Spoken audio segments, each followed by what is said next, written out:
बिस्मिल्लाहिर्रहमानिर्रहीम। अस्सलाम वालेकुम रहमतुल्लाहि व बरकातुहू। सर्दियों का एक दिन था। एक गरीब औरत अपने छोटे बेटे के साथ बाजार जा रही थी। हवा ठंडी थी।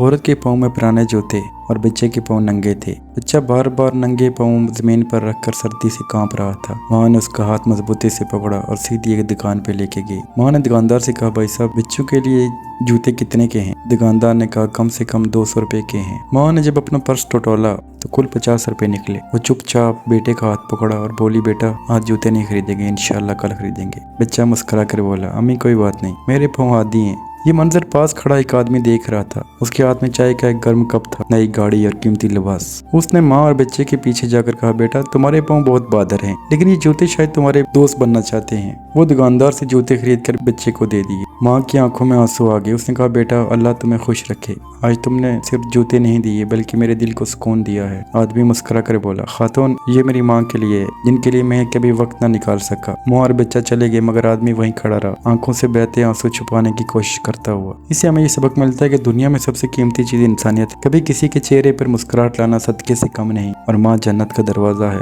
जिंदा हो तो उसकी खिदमत करो, अगर नहीं तो उसके नाम पर भलाई करो। जज़ाकल्लाह खैर।